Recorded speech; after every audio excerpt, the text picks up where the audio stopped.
हुजूर जी की प्यारी संगत जी, राधा स्वामी जी। सखी में बताया गया है कि मृत्यु के वक्त मनुष्य को कितना दर्द, कितनी तकलीफ होती है, तो संगत जी इस सखी को पूरा श्रवण करके ही जावे। जी संगत जी, शास्त्रों में कहा गया है कि जब मृत्यु होती है तो 1 लाख बिच्छुओं के काटने जितनी तकलीफ इंसान को सहनी पड़ती है, एक बिच्छू भी काट ले तो दर्द के मारे किसी की भी चीखें निकल जाती हैं। तो सोचो 1 लाख बिच्छुओं के एक साथ काटने का दर्द क्या होता होगा। आज हम आपके आस लिए एक ऐसे सत्संगी की सच्ची घटना लेकर आए हैं जो मरकर वापस लौट आया था और उसने खुद अपनी पूरी आपबीती बाबा जी को बताई थी और यह भी बताया था कि कैसे सिर्फ आधे घंटे का सत्संग सुनने के बदले बाबा जी ने इस बुजुर्ग को उन 1 लाख बिच्छुओं जितनी तकलीफ से बचा लिया था। शुरुआत करने से पहले हाथ जोड़कर विनती है कि कमेंट में राधा स्वामी जरूर लिखिए। यह सच्चा वाकया एक बुजुर्ग सत्संगी अंकल जी का है। उन्होंने यह बात तब बताई थी जब एक दिन बड़े प्यार और मौज में बैठे थे और आसपास कुछ संगत भी मौजूद थी। वैसे तो इस दर्जे की रूहानी बातें वो शायद ही कभी किसी से साझा करते हो, लेकिन उस दिन उनके दिल में जो उमड़ा वो उन्होंने खुलकर कह दिया। असल में यह बुजुर्ग पहले कभी व्यास या किसी भी सत्संग से जुड़े हुए नहीं थे, ना ही उन्होंने पहले किसी संत या गुरु की संगत की थी, मगर दिल से बहुत नेक इंसान थे। घर में किसी चीज की कमी नहीं थी, आमदनी भी अच्छी थी और दिल भी बड़ा था।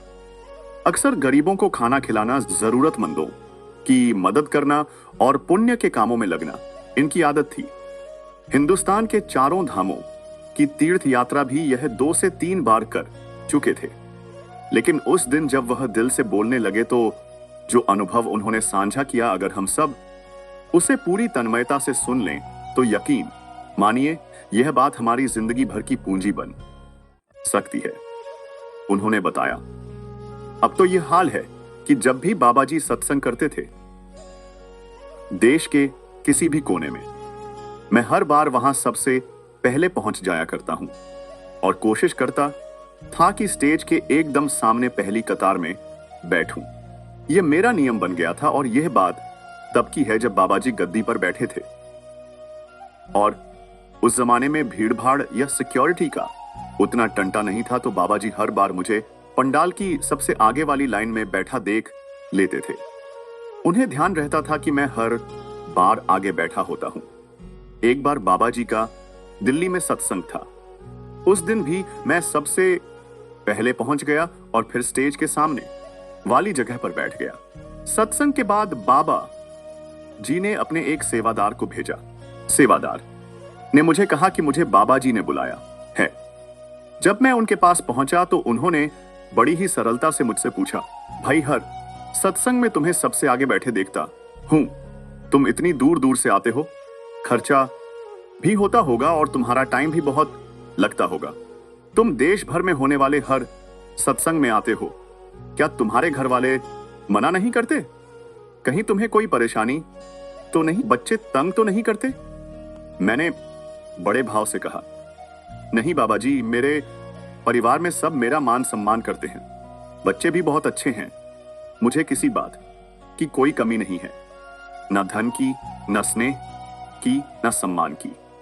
पहले मैं जो पैसा होता उसका हिस्सा जरूरतमंदों को दिया करता था, अब भी ऐसा करता हूं, लेकिन अब आपके सत्संग का रस ऐसा लग गया है कि मुझे सिर्फ आपके चरणों में बैठना अच्छा लगता है। जहां भी सत्संग हो मन वहीं भागा चला जाता है।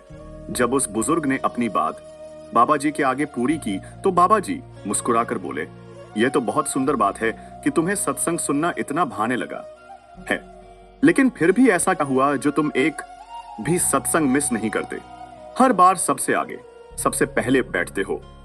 बुजुर्ग ने बड़ी ही सादगी से जवाब दिया, बाबा जी, सच बताऊं तो मैंने जिंदगी में बहुत कुछ किया है। देश के बड़े बड़े तीर्थ घूमे हैं, चारों धाम की यात्राएं कर चुका हूं, देवी देवताओं के मंदिरों में माथा टेकने गया हूं, खूब दान दक्षिणा भी की है और तब लगता था कि यही सब कर लेने से मोक्ष मिल जाएगा। लेकिन अब समझ आया कि वह सब बस दूसरों की सेवा है। इससे एक अच्छा माहौल जरूर बनता है, लेकिन यह मोक्ष का रास्ता नहीं है। उन दिनों में एक बार एक रिश्तेदार जिद करके मुझे पहली बार आपके सत्संग में खींच लाया था। मेरा मन तो बिल्कुल नहीं था, लेकिन उनके मान रखने के लिए मैं आपके डेरे चला गया। वहां आपने 1.5 घंटे तक सत्संग फरमाया। मैंने चुपचाप सुन लिया और फिर वापस घर आ गया। सोचा था कि बस एक बार गया हूं, अब फिर अपने वही पुराने दान पुण्य के कामों में लग जाऊंगा। लेकिन बाबा जी, कुछ ही दिनों बाद मेरे साथ एक ऐसा हादसा हुआ जिसने मेरी पूरी सोच को झक छोड़ दिया। मैं सड़क पार कर रहा था और अचानक एक ट्रक आ गया। उसने सीधा मुझे टक्कर मार दी। लोग मुझे तुरंत अस्पताल लेकर भागे। घर वाले भी पहुंचे। डॉक्टरों ने इलाज शुरू किया, लेकिन कुछ ही देर बाद उन्होंने कह दिया कि मेरी सांसें बंद हो चुकी हैं। अब कुछ नहीं किया जा सकता।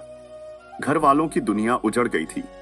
लेकिन 30 मिनट बाद, ठीक 30 मिनट बाद मेरी सांसें फिर से चलने लगी। डॉक्टर हक्के बक्के रह गए। उन्होंने कहा कि अपने पूरे करियर में ऐसा चमत्कार कभी नहीं देखा। और बाबा जी, वो जो 30 मिनट थे जब इस दुनिया की कोई आवाज मुझ तक नहीं पहुंच रही थी, उस बीच जो मैंने देखा उसने मेरी रूह तक हिला दी। मैंने देखा कि यमदूत मेरा एक हाथ पकड़ कर अपनी ओर खींच रहे हैं। इतने जोर से मुझे खींचते हुए भयानक रास्तों से ले जा रहे हैं। मुझे बहुत ज्यादा तकलीफ हो रही थी, लेकिन वो मेरी एक भी नहीं सुन रहे थे। तो मुझे कभी आग के दरिया तो कभी पानी के दरिया में खींचते हुए ले जा रहे हैं। और तभी मुझे महसूस हुआ कि मेरा दूसरा हाथ किसी और ने थाम रखा है। जब मैंने देखा तो वह आप थे। आपने मेरा हाथ कसकर थाम रखा था और यमदूतों से कह रहे थे, यह मेरी आत्मा है, इसका समय अब भी पूरा नहीं हुआ, इसे अभी बहुत कुछ करना है, इसे मेरी संगत की बहुत सेवा करनी है, इसे छोड़ दो। यमदूत कहने लगे, नहीं, यह तो हमारा है, इसने कभी मालिक का नाम नहीं लिया, केवल दान पुण्य किए हैं और उनका फल तो धरती पर ही मिलता है, यहां यमलोक में नहीं। यहां तो नाम की कमाई ही काम आती है। और बाबा जी, तब आप बोले, भाई इसका अभी समय बाकी है, मैं इसकी अकाल मृत्यु नहीं होने दूंगा, इसे छोड़ दो। और थोड़ी देर बात करने के बाद यमदूत वहां से चले गए। उसी पल मेरी सांसें लौट आई। उन 30 मिनट में मैंने जो दर्द सहे वो मैं बयान भी नहीं कर सकता। मेरे रोंगटे खड़े हो जाते हैं। इतना दर्द, इतनी तकलीफ कि कोई भी इंसान सहन नहीं कर पाएगा। लेकिन आपने वहां आकर मुझे बचा लिया। बाबा जी, अब आप ही बताओ, आपने तो एक सत्संग सुनने भर से मुझे अपना बना लिया, तो अगर मैं हर सत्संग में आकर आपके चरणों में बैठूं और एक एक बात को दिल से सुनूं, तो यह मेरे लिए कितना बड़ा सौदा हो जाएगा। यही वजह है कि अब मैं हर सत्संग में सबसे पहले पहुंचता हूं और सबसे आगे बैठता हूं, ताकि आपके शब्दों को पूरी तन्मयता से सुन सकूं, समझ सकूं। बाबा जी बड़े प्यार से मुस्कुराए और बोले, भाई, सत्संग में आना बहुत ही अच्छी बात है, लेकिन उससे भी जरूरी है कि सत्संग की बातों को अपनी जिंदगी में उतारा जाए। अगर हम बस सुनते रहे और बदले नहीं, तो सुनने का क्या लाभ। सत्संग तो रास्ता दिखाता है, लेकिन चलना तो हमें खुद ही पड़ता है। बुजुर्ग ने थोड़ा संकोच करते हुए कहा, बाबा जी, आपकी कृपा से 1 साल पहले नामदान मिल चुका है, सेवा भी करता हूं, सत्संग भी सुनता हूं, पर भजन सिमरन ठीक से नहीं हो पाता। तब बाबा जी का स्वर थोड़ा गंभीर हो गया। भजन सिमरन ही तो असली रास्ता है, वही तो असली पूंजी है। सेवा, सत्संग और अच्छे कर्म हमारे अंदर नम्रता और श्रद्धा लाते हैं, लेकिन आखिरकार हमें मालिक तक पहुंचने के लिए भजन सिमरन ही करना होगा। जो भजन सिमरन करते हैं वह रोज रोज मरकर देख लेते हैं और उन्हें मरने का अभ्यास हो जाता है। फिर आखिरी समय में उन्हें जरा सी भी तकलीफ नहीं होती। अगर भजन सिमरन नहीं किया तो फिर से वही तकलीफ सहनी पड़ेगी जो तुमने उन 30 मिनट में सही थी। इसलिए सत्संग जरूर आओ, लेकिन वहां जो समझाया जाता है उस पर अमल करना और भजन सिमरन में बैठना, यही असली साधना है। नहीं तो सत्संग सुनना भी बस एक रस्म बनकर रह जाएगा। संगत जी, अगर हम भी 1,00,000 बिच्छुओं के काटने से खुद को बचाना चाहते हैं तो हमें भी आज और अभी से भजन सिमरन पर लगना होगा। आइए, अब मैं आपको एक ऐसी घटना सुनाने जा रहा हूं जिसको अगर आपने ठीक से सुन लिया तो आप कहीं और जाओ या ना जाओ, लेकिन सत्संग पर जरूर जाओगे। एक बार की बात है, एक ब्राह्मण लंबी यात्रा पर निकले हुए थे। दिन भर चलते चलते जब वे एक बड़े नगर में पहुंचे तो वहां की चकाचौंध देखकर हैरान रह गए। चारों ओर ऊंचे ऊंचे महलनुमा मकान, चमकदार पोशाकों में घूमते लोग और बाजारों में चहल पहल, लगता था जैसे धन धान्य की कोई कमी ही नहीं। ब्राह्मण ने सोचा, इतनी समृद्ध नगरी में तो मुझे भिक्षा मांगने में जरा भी परेशानी नहीं होगी। उन्होंने पहला दरवाजा खटखटाया, लेकिन अंदर से कोई जवाब नहीं आया। दूसरे घर में गए, वहां से भी बेरुखी मिली। ऐसे करते करते उन्होंने आधे नगर के दरवाजे खटखटा लिए, पर कहीं से एक दाना तक नहीं मिला। दोपहर हो चुकी थी, धूप भी अब झुलसाने लगी थी। थक हार कर भूखे पेट ब्राह्मण सड़क किनारे बैठे और बड़बड़ाने लगे, हाय राम, इतना बड़ा नगर, इतने अमीर लोग और किसी के पास एक रोटी तक देने की इंसानियत नहीं बची। तभी वहां से एक सिद्ध संत गुजर रहे थे। उन्होंने ब्राह्मण की बड़बड़ाहट सुनी और रुके। फिर पास आकर बोले, ब्राह्मण, तुम मनुष्यों से भिक्षा मांग रहे हो, लेकिन यहां तो सब पशु हैं। क्या पशु समझते हैं भिक्षा देना? ब्राह्मण चौंक गया और बोला, महाराज, आप क्या कह रहे हैं? मैं तो इन्हीं लोगों से मांग रहा था जो 2 पैर पर चल रहे हैं, इंसानों की तरह दिखते हैं। फिर आप उन्हें पशु क्यों कह रहे हैं? संत ने बड़ी गंभीरता से कहा, बेटा, इंसानी शरीर पाना एक बात है, लेकिन असली मानवता का भाव आना दूसरी बात यह। जो लोग तुझे बाहर से इंसान लग रहे हैं, असल में अभी पिछले जन्मों के प्रभाव में जी रहे हैं। कोई अभी भीतर से सांप है, कोई शेर है, कोई लोमड़ी। यह शरीर भले इंसान का हो, पर सोच, भावना और करुणा अभी भी जानवरों जैसी ही है। जब तक मनुष्य में मानवता का भावना आ जाए, वह किसी की पीड़ा क्या समझेगा। तूने आज इंसानों से नहीं, पशुओं से भिक्षा मांगी है।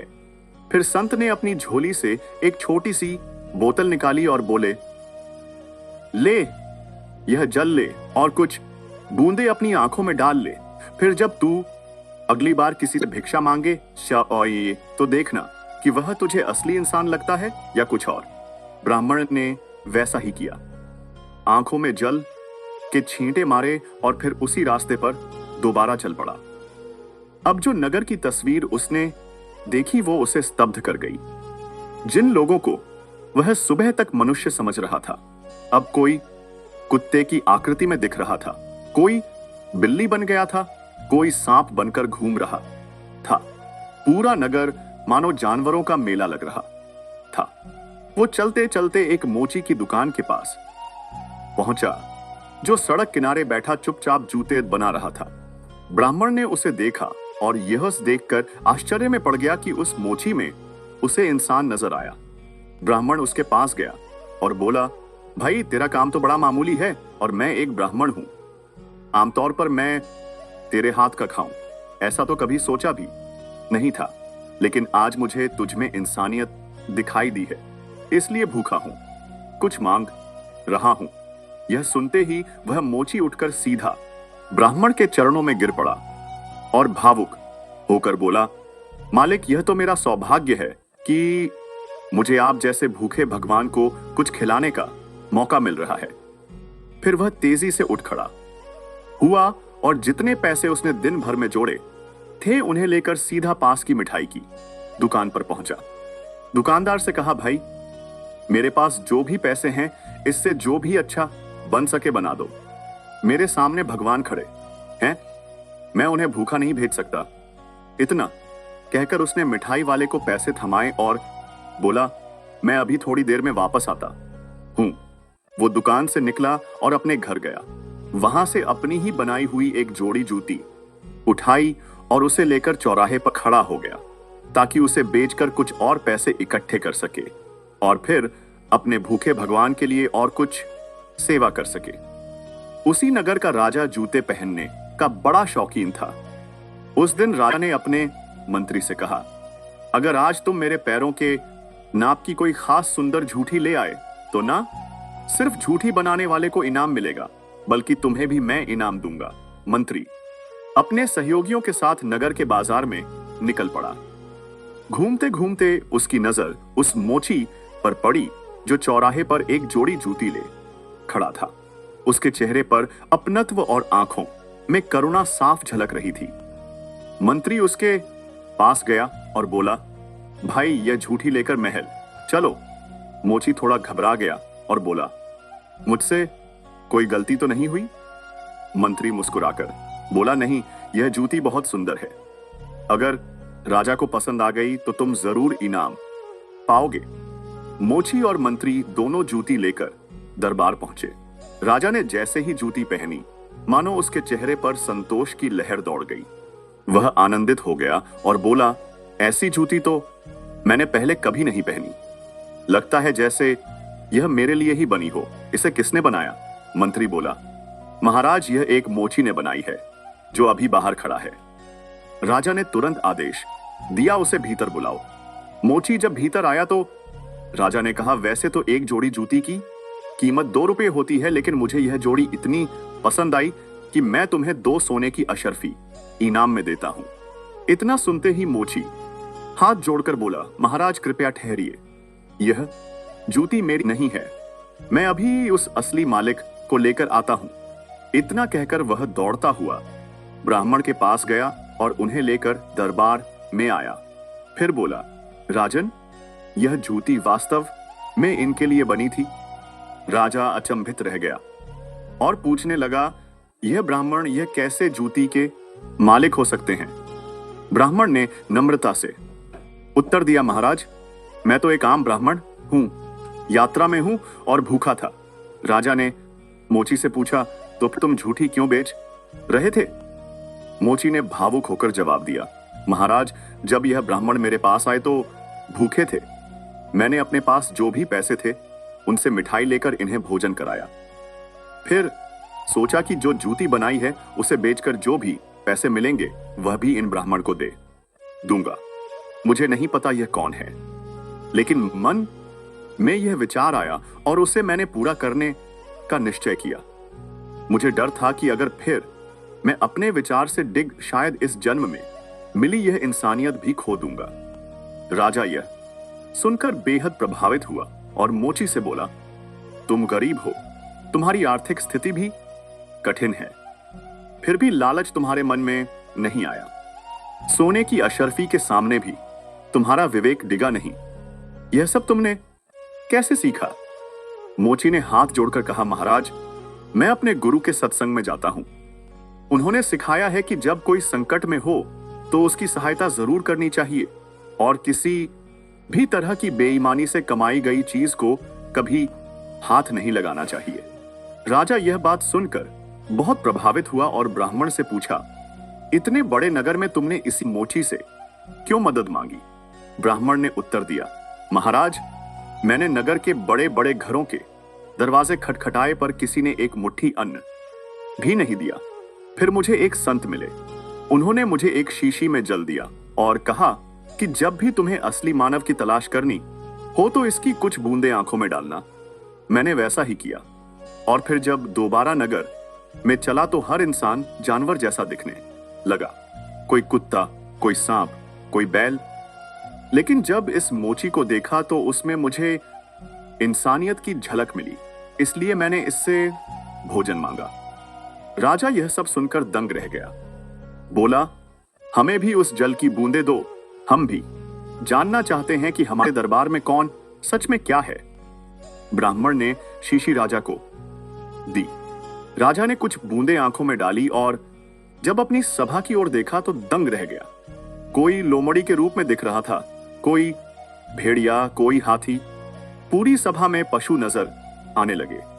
फिर राजा ने एक दर्पण मंगवाया और जैसे ही उसमें झांका, खुद को एक शेर के रूप में देखा। राजा स्तब्ध रह गया और सोचने लगा, मैं जंगल के प्राणियों का राजा शेर बनकर इस दरबार में बैठा हूं। फिर राजा ने ब्राह्मण से पूछा, वह संत कहां है जिन्होंने तुम्हें यह जल दिया? ऐसे महापुरुष तो बड़े सौभाग्य से मिलते हैं। ब्राह्मण ने उन्हें संत का पता बताया। राजा तुरंत वहां पहुंचा और उनके चरणों में गिर पड़ा। संत मुस्कुराए और बोले, राजन, इंसान को पहचानने का पैमाना उसका आचरण है। जो मनुष्य किसी दूसरे की पीड़ा देखकर दुखी हो जाए और किसी की खुशी में सच्चे मन से खुश हो जाए, वही सच्चा मानव है। साध संगत जी, इस साखी से हमें यह सीख मिलती है कि जब तक हम अपने भीतर छिपी पशु प्रवृत्तियों को नहीं त्यागते, तब तक असली इंसानियत हम में प्रकट नहीं हो सकती। और यह पशुता तभी मिटती है जब हम किसी पूर्ण संत की संगत करते हैं, सत्संग में बैठते हैं और अपने आचरण को निखारते हैं। एक पूर्ण संत ही हमें सही राह पर लाते हैं। इसलिए समझाया जाता है कि संतों की संगत से बढ़कर कुछ नहीं है। संगत जी अब आपसे इजाजत ले रहे हैं। कमेंट में राधा स्वामी जी जरूर लिखें और इस चैनल सब्सक्राइब करना मत भूलें।